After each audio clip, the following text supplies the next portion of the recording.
राघव जी, एक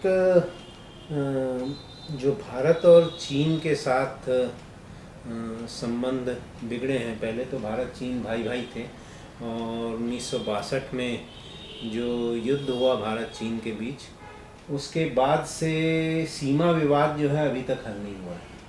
हालांकि भारत की कोई भी भूभाग में चीन का कब्जा तो नहीं है, परंतु अरुणाचल प्रदेश में और उधर तिब्बत के पास कश्मीर, जम्मू कश्मीर जिसे हम कहते हैं, उन दोनों इलाकों में बहुत बड़े भूभाग पे चीन अपना दावा करता है। तो ये पूरा का पूरा जो सीमा विवाद है, भूमि का विवाद है दोनों देशों के बीच, इसकी जड़ क्या है, इसकी वास्तविकता क्या है और इसमें निदान क्या है?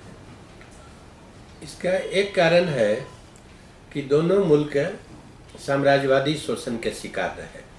भारत में साम्राज्यवाद का प्रत्यक्ष कब्जा रहा और चीन में प्रत्यक्ष कब्जा न था, मगर कई साम्राज्यवादी देश उसके छाती पर सवार थे। तो एक कारण है कि दोनों देश ने इसे अपने मन से नहीं खड़ा किया। इतिहास की लिगेसी है, दोनों देश को विरासत इतिहास का ढोना पड़ रहा है। यह इतिहास की विरासत लंबे समय से है। पहले भी अरब और भारत और चीन तीनों मध्य एशिया के लिए टकराते रहे। इतिहास में भारत पर जितनी चढ़ाइयाँ हुई मध्य एशिया से हुई। चीन भी जब विस्तार अपना किया तो मध्य एशिया होकर किया, और अरब मुल्क भी चीन से मध्य एशिया के लिए उलझते रहे। तो तीनों ताकतों में इतिहास में बराबर झड़प होते रहा। हर्षवर्धन के समय में, अशोक महान के समय में, चीन के तांग सम्राट मंचू सम्राट के समय में, मिंग सम्राट के समय में, अरब के हारून रशीद के समय में, तीनों मुल्क आपस में टकराते रहे। कभी भारत का कब्जा रहा, कभी अरबों का कब्जा रहा, कभी चीन का कब्जा रहा। तो यह इतिहास की लीगेसी है, विरासत है। और फिर साम्राज्यवादी मुल्क जब आए अपना विस्तारवादी नीति के तहत, तो उन्होंने एशिया का बंटवारा अपने मन हिसाब से किया, और न भारत कुछ कहने के हालत में था, न चीन कहने के हालत में था। भारत की स्थिति ऐसी थी कि बदलते जनरल के साथ भारत की सीमा बदल जाती थी। एक टाइप के जनरल आते थे, करजन, हार्डिंग, लैंसडाउन। वो समझते थे कि भारत की सुरक्षा भारत के दूर है, भारत में रह के भारत की सुरक्षा नहीं है। तो बाहर हांगकांग में, अदन में, सिंगापुर में और मध्य एशिया में भारत की सुरक्षा देखते थे। दूसरे तरह के जनरल आते थे, एल्गिन टाइप के, लिनलिथगो टाइप के। वो सोचते थे कि हमें क्या बॉर्डर से लेना देना है, हम व्यापारिक मुल्क हैं, हम क्यों मध्य एशिया में उलझे। तो उस सीमा को हटा लेते थे। तो अंग्रेज ही 1899 ईस्वी तक फाइनल नहीं किए कि भारत की सीमा क्या है, और बदलते जनरल के साथ सीमा बदल जाती थी। यह झगड़ा का दूसरा कारण हो गया। तीसरा कारण हो गया कि जब दोनों मुल्क आज़ाद हो गए तो रसिया ने चाइना को धोखा दिया 54 में, और चाइना को अमेरिका से लड़ना पड़ा वियतनाम में, कोरिया में। तो चाइना का विश्वास रूस और अमेरिका दोनों से हट गया और वह स्वतंत्र नीति अख्तियार करने पर बढ़ना शुरू किया। तो थर्ड वर्ल्ड में दोनों की नज़र गई, भारत के भी चाइना के भी। और थर्ड वर्ल्ड के लीडरशिप के लिए चाउ एन लाई और नेहरू दोनों प्रतिद्वंदी हो गए। तो दोनों के मन में एक छुपी हुई लालसा रही कि हम मिंग सम्राट के उत्तराधिकारी हैं चाइना के मन में, और नेहरू के मन में रहा कि हम करजन के उधर उत्तराधिकारी हैं। तो मध्य एशिया में दोनों टकराए उस महत्वाकांक्षा के कारण। और इसमें अगर कुछ होशियारी दिखाया जाता तो मामला फरिया सकता था। 54 में नेहरू मजबूर थे, चूँकि सिएटो सेंटो संधि अमेरिका पाकिस्तान को केंद्र में रख के करके घेर लिया इंडिया को। तो उस मजबूरी में नेहरू रूस और चीन के तरफ झुके। तो हिंदी चीनी भाई भाई का नारा हुआ और पंचशील का नारा हुआ, और उस आधार पर 58 तक दोनों में काम चलाऊं दोस्ती रही। लेकिन जब खंपा विद्रोह को इंडिया से समर्थन मिला और अमेरिकन हथियार तिब्बत में पहुंचाए गए और दलाई लामा भाग के इंडिया आया, इंडिया में उनको शरण मिली, तो वह रिश्ता टूट गया और फिर दोनों आमने सामने हो गए। आमने सामने हो गए तो अब कोई आधार दोस्ती का नया बनाना था, लेकिन नेहरू भी देख रहे थे कि रूस और चाइना में झगड़ा पसर गया है, फैल गया है, अब ये दोनों कभी दोस्त न होंगे। और नेहरू के दिमाग में यह बात आई नहीं कि कभी अमेरिका चीन भी दोस्त हो सकते हैं।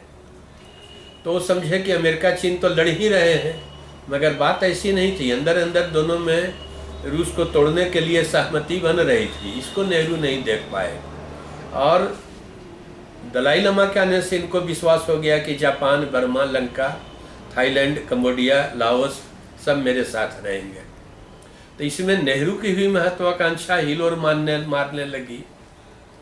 तो दोनों के बीच 54 में जो अंडरस्टैंडिंग हुआ था कि अरुणाचल के गैप को इंडिया भरेगा और अक्साई चीन के गैप को चाइना भरेगा, इस एग्रीमेंट को दोनों तोड़ दिए। चाइना भी अक्साई चीन में रोड बना लिया, अरुणाचल में हिंदुस्तान भी रोड बना रहा था, लेकिन 58 में इंडिया ने सीधे डिक्लेयर कर दिया कि चाइना मेरा 14,000 स्क्वायर वर्ग मील कब्जा कर लिया। हालांकि वह सहमति से दोनों रोड बना रहे थे। इंडिया जब अरुणाचल में रोड बना रहा था तो चाइना ऑब्जेक्ट नहीं कर रहा था, और जब चाइना रोड अक्साई चीन में बना रहा था लद्दाख में, तो इंडिया विरोध नहीं कर रहा था। मगर जब लड़ने का मन बन गया दोनों का, तो अचानक नेहरू डिक्लेयर कर दिए कि 14,000 वर्ग मील मेरा कब्जा कर लिया और चाइना ने रोड बना लिया। उतना ऊंचाई पर कोई रात भर के अंदर रोड नहीं बना सकता था। इसके बाद भी थोड़ा प्रयास हुआ दोनों के बीच सहमति का, और चाउ एन लाई भारत में आए और उनकी इच्छा थी कि बार्टर डील से ले दे के मामला फरिया ले लिया जाए। उनके कहने का मतलब था कि जो मेरे कब्जा में है मेरे पास रहे, जो आपके कब्जा में है आपके पास रहे, और जो दोनों में किसी के कब्जा में न है, नो मैंस लैंड है, उसको भी भारत रखे। इस आधार पर उन्होंने एक प्रपोजल दिया कि अरुणाचल में भारत के दावा को मैं मंजूर करता हूं और अक्साई चीन में जो मैंने रोड बनाया है उसको भारत मंजूर करे। मगर नेहरू आश्वासन के बावजूद इस एग्रीमेंट में शरीक न हुए। उन्होंने बहाना किया कि मेरे कैबिनेट मिनिस्टर राजी नहीं हो रहे हैं, पंत और मोरारजी विरोध कर रहे हैं। तो क्षुब्ध होकर के चाउ एन लाई भारत से चला गया नेपाल, और नेपाल राजा से उसकी सीमा संधि हो गई।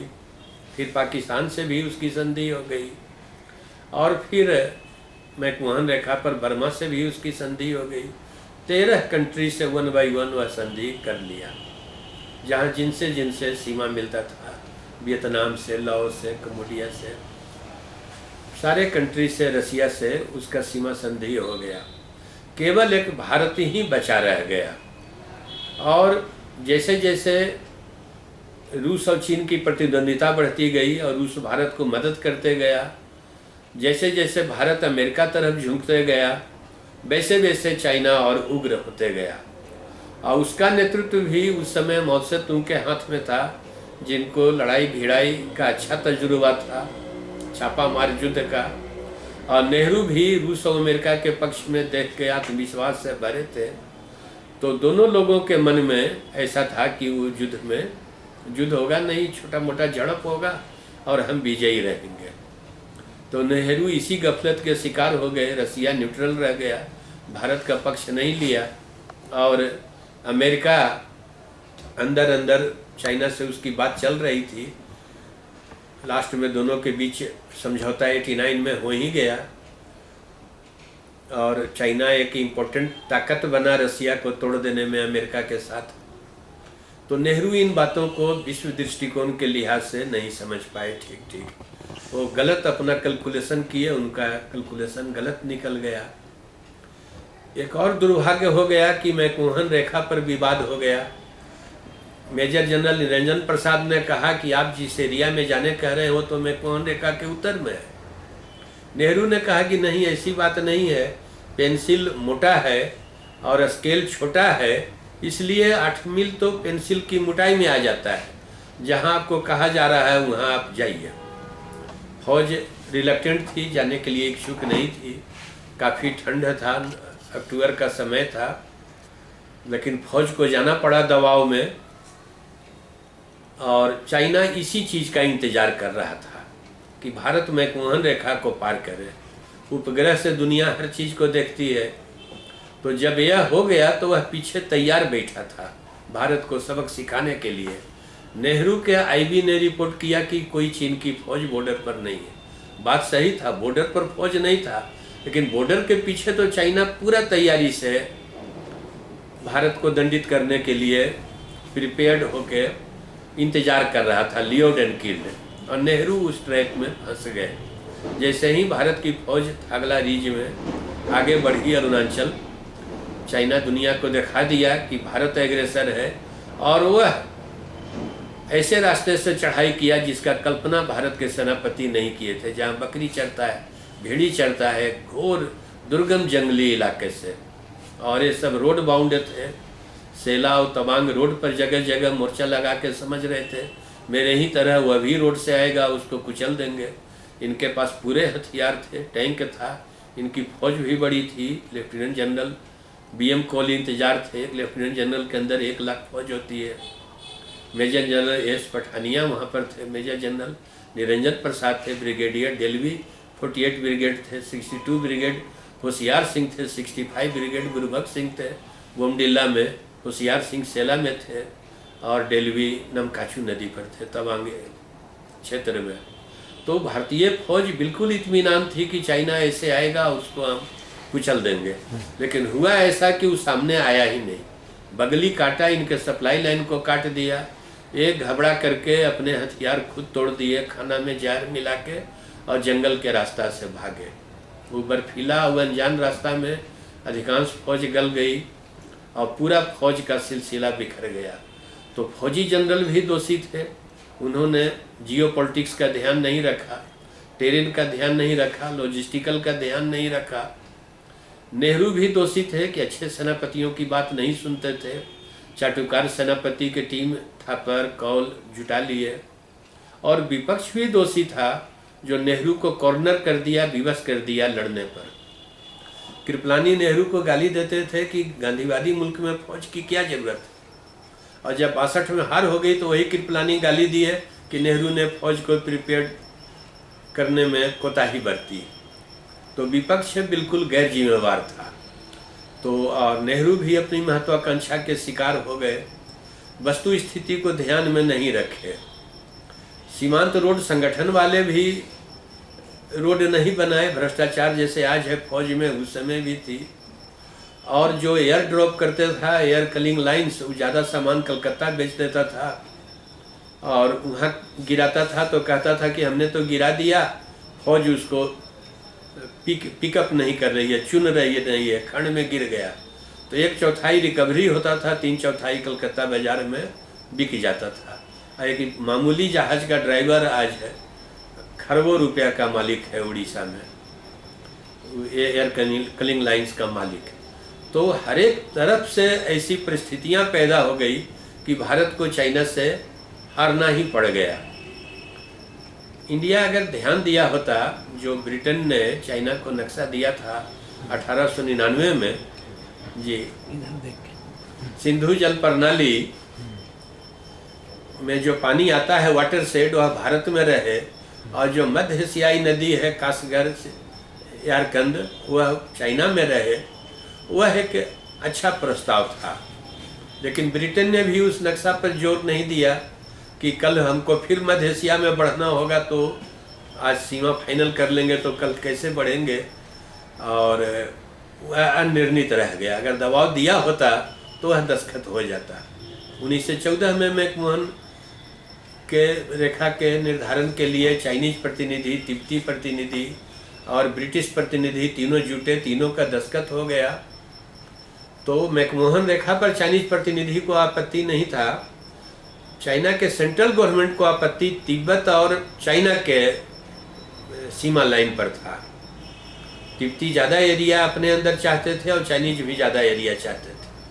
तो उसके कारण से सेंट्रल गवर्नमेंट ने संपुष्ट नहीं किया नक्शा को, जो उनका गवर्नर साइन किया। तो मैकमोहन रेखा के भी कानूनी वैलिडिटी बेकार हो गया। तो इसी पोजीशन में पूर्व और पश्चिम दोनों एरिया का विवाद बना रह गया। लेकिन इसको एक बीच के रास्ते से आज भी सुलझाया जा सकता है। वह कैसे कि अंग्रेजों ने जो लाइन दिया था 1899 में में मैकोटनी मैकडोनाल्ड लाइन जिसको कहते हैं, वाटरशेड के आधार पर, उस पर दुनिया विश्व जनमत भारत के पक्ष में हो जाएगा। अक्साई चीन पर दावा नेहरू का भी गलत इस लिहाज से है कि जब ब्रिटेन ही ने वो एरिया को छोड़ दिया और ब्रिटेन के विरासत भारत को मिला तो वह दावा बेबुनियाद ठहरता है। और चाइना को भी वाटरशेड प्रिंसिपल मान लेना चाहिए। तो यह उस एरिया में बीच का रास्ता है। इसका मतलब यह हुआ कि लिंगजिंग थांग प्लेन और कासगर प्लेन और अक्साई चीन का प्लेटो ये चाइना तरफ चल जाएगा, और जो चिपचेप नदी है, गलवान नदी है, चाकचेनवो नदी है, उसके जो वैली और ग्लेशियर एरिया भारत के तरफ हो जाएंगे। तो यह बीच का एक रास्ता अच्छा है कि उसको वाटर डील से तय कर लिया जा सकता है। इसी ढंग से स्पेंगुर झील जो है वह, उस पर ब्रिटेन के दो तरह के पर्सपेक्टिव थे। एक आर्डक जॉनसन उसको अपने अंदर लेता था, और दूसरा और जो लोग थे साउंडर, ये सब उसको उस पार शो करते थे। तो उसमें एक बीच का रास्ता अपनाना चाहिए कि जो पेंगोंग झील है उसको भी बांट लेना चाहिए, और जो नदी है चुसुल उसके वाटरशेड को सीमा मानना चाहिए। और दमचोक लंबे समय से भारत के पास है तो उस पर भी चाइना को अपना दावा हटा देना चाहिए। तो इस तरह से लद्दाख एरिया में समझौता किया जा सकता है। अब हिमाचल में केवल एक गांव का मामला है। भारत की मजबूरी है कि स्पीति नदी के किनारे रोड जाता है, और पारेछू नदी जहां स्पीति से मिलती है पहाड़ का रेंज में गैप हो जाता है, दर्रा हो जाता है। तो कोई दुश्मन उधर से घुस करके और इंडिया के सप्लाई लाइन को काट दे सकता है। तो कौरी के गांव जो पारेछू नदी के किनारे उस पार है, पहाड़ी रेंज के वाटरशेड के उस पार है, लेकिन स्ट्रेटेजिक पॉइंट ऑफ व्यू से इंडिया के लिए बहुत इम्पोर्टेंट है। और चूंकि 150 साल से वो इंडिया के पास है तो हिस्ट्री का एक कंप्लीट फैक्ट है, सदियों की बात हो गई, तो चाइना को छोड़ देना चाहिए। अच्छा, मात्र एक गांव की बात है। उत्तरांचल में भी नीति दर्रा के पास जो दमजान एरिया है, वो बाराहोती जिसको कहते हैं, तो बाराहोती क्षेत्र 2 माइल लंबा 2 माइल चौड़ा है। 4 स्क्वायर वर्ग मील के लिए दोनों के बीच विवाद है। तो वह विवाद भी कोई उसका आधार नहीं है, चूँकि लंबे समय से वह भी भारत के पास है, और वो एक सेकुलेटेड वैली है, चारों तरफ से घिरा हुआ। ठीक उसी तरह से है जैसे ही पातालकोट है पंचमढ़ी के पास, चारों तरफ से पहाड़ी है और नीचे वैली है। दोनों उसको चाहते हैं हेलीकॉप्टर उतारने का अड्डा के रूप में, लेकिन वो छोटा सा एरिया है, तो उस पर भी उसको भारत को छोड़ देना चाहिए, क्योंकि लंबे समय से वो हिस्ट्री का एक कंप्लीट फैक्ट है, भारत के पास है। तो मध्य एशिया में कोई दोनों के बीच झमेल न है। झमेल अरुणाचल में भी इसीलिए है कि भारत अक्साई चीन पर दावा कर रहा है, तो एवज में चाइना हमारे अरुणाचल पर दावा कर रहा है। कई बार चाइना यह अपना बता चुका है इच्छा कि अगर तुम अक्साई चीन से दावा हटा लो तो हम अरुणाचल से अपना दावा हटा लें। लोंगजू गांव पर विवाद है अरुणाचल में, तो लोंगजू पर अंग्रेज ही कई तरह के लाइन दिए। 1913 का लाइन उनका अलग है और 1914 का लाइन अलग है। तो एक लाइन में वो भारत के अंदर है, और फाइनल जो नक्शा चाइना को 1914 के मैकमोहन रेखा दिए, उसमें वह मैकमोहन रेखा के उत्तर में मगर घाटी है, वहाँ भी दोनों हेलीकॉप्टर उतारने के लिए उसको सुटेबल समझ के दोनों दावा कर रहे हैं। लेकिन चूंकि उस गांव को अंग्रेजी ही ने छोड़ दिया था, इसलिए भारत को भी वो गांव पर दावा नहीं करना चाहिए। एवज में थागला पहाड़ी के पास, गुमला दर्रा के पास भारत को थोड़ा सा जमीन चाइना से मांग लेना चाहिए कि यहाँ पर जो वाटरशेड प्रिंसिपल है उसके अनुसार हमको 24 स्क्वायर वर्ग किलोमीटर दे दो और लोंगजू तुम रख लो। इस तरह से माइनर एडजस्टमेंट करके झगड़े को सुलझा सकते हैं। और दोनों के बीच जमीन इशू नहीं है, दोनों बहुत बड़े देश है। जमीन इशू रहता तो चाइना बर्मा को दबा सकता था, लेकिन बर्मा को 300 स्क्वायर वर्ग मील जमीन दे दिया चाइना। चाइना नेपाल को दबा सकता था, लेकिन नेपाल राजा ने जब मानंग भोट में डिमांड किया 500 स्क्वायर वर्ग मील कि मुक्तिनाथ मेरा तीर्थ है, तो चाइना खुशी खुशी छोड़ दिया। पाकिस्तान ने जब दावा किया कि काराकोरम के उस पार हूँ जाके सरदार की भेड़ी चरती थी, हमको वह जमीन चाहिए, और हुंजा मेरा चिफ्टेन है, मेरे अंदर है, तो चाइना ने 750 स्क्वायर मील छोड़ दिया। उसूरी नदी पर रूस ज्यादती कर रहा था, लेकिन वहाँ भी चाइना पीछे हट गया और रूस के दावा को मंजूर कर लिया। तो चाइना किसी मुल्क से सीमा का विवाद नहीं किया, दब के झुक के पीछे हट के फरिया लिया। इसका मतलब है कि ज़मीन इम्पोर्टेंट चाइना के लिए नहीं है। वो झगड़ा बचा के अपने को ताकतवर करना चाहता है और सोचता है कि जब हम ताकतवर हो जाएंगे तो मकाऊ से पुर्तगाल, हांगकांग से इंग्लैंड, फॉर्मोसा से अमेरिका, व्लादिवोस्टोक से रूस खुद हट जाएंगे, लड़ने की ज़रूरत रहेगी। सवाल है कि हम कमज़ोर हैं, तो चाइना अपने को सिर्फ मजबूत करने में लगा हुआ है। तो चाइना लड़ना चाहता है, यह कहना कोई जायज़ बात ना होगी। वो बॉर्डर में भी जो बंदरगाह बना रहा है या काराकोरम रोड बनाया, तो उसके दिमाग में तेल है। ऐसे जगह से वह तेल नहीं चाहता है जो रूस या अमेरिका के दबदबा का क्षेत्र हो, कि जब चाहे तो हमारा तोड़ दें सप्लाई लाइन को। तो ऐसे जगह से तेल लेता है, वेनेजुएला से, अफ्रीका से, और अब ईरान से लेने की तैयारी है। तो उसी लिहाज से वो काराकोरम रोड और ग्वालियर बना रहा है। भारत उसके दृष्टि में नहीं है, उसके दृष्टि में रूस और अमेरिका है। और अमेरिका और ईरान में जो झमेल चल रहा है, हाँ, भारत अगर अमेरिका को कैंप को ज्वाइन कर लेगा या रसिया के कैंप को, तो उस लिहाज से वह दूर दूर तक भी है। भारत के पड़ोसी भारत से नाराज है। भूटान भारत को एक खतरा के रूप में देख रहा है, नेपाल भी भारत को एक खतरा के रूप में देखता है, और मालदीव की सरकार जो नई सैनिक आई भारत की विरोधी है। तो इस स्थिति का चाइना फायदा उठा रहा है, सब जगह वो अपना अड्डा बना रहा है। इसका फायदा है उसको कि उसके जहाज की लूटमार सुमारिया के डकैत नहीं करते, वो हिंद महासागर में मौजूद है। और भारत की कमजोरी है कि कहीं मौजूद नहीं है, इसी के जहाज ज़्यादा लुटाते हैं, इसी के आदमी किडनैप होते हैं। तो भारत अपने को मजबूत करने में नहीं लगा है, भ्रष्टाचार और हर तरह के दलदल में फंसा है। और चाइना आगे बढ़ने के, विज्ञान को एडॉप्ट करने के और आगे बढ़ रहा है हर एक तरह से। और इतना बजट उसके पास है कि भारत को जितना बजट है इतना वो किसी को, नेपाल को, पाकिस्तान को दान कर देगा, तो भी उसको कोई फर्क नहीं। तो इसलिए उसके दोस्त बढ़ते जा रहे हैं, उसकी क्षमता ज़्यादा है उपकृत कर देने की, भारत की क्षमता नहीं है। फिर भारत पड़ोसियों के लिए सरदर्द रहा। कोइराला को हथियार देके नेपाल राजा को तंग किया, चकमा विद्रोही को सपोर्ट करके बांग्लादेश को तंग किया, लीटे को ट्रेंड करके लंका को तंग किया। 5 कॉन्सुलेट जनरल इसके अफगानिस्तान में काम कर रहे हैं। अफगानिस्तान ऐसे छोटे मुल्क में 5, अमेरिका ऐसे बड़े मुल्क में तो 1 कॉन्सुलेट जनरल है।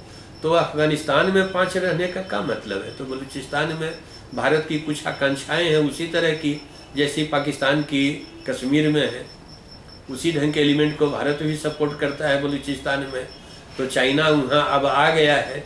तो चाइना के दिमाग में ईरान का तेल है और जो पाइपलाइन है और मध्य एशिया तेल है, ये दोनों तेल चाइना का के मतलब प्रभाव क्षेत्र में आ जाएंगे। तो भारत उसके दृष्टि बिंदु में नहीं है, उसके दृष्टि बिंदु में रूस और अमेरिका है।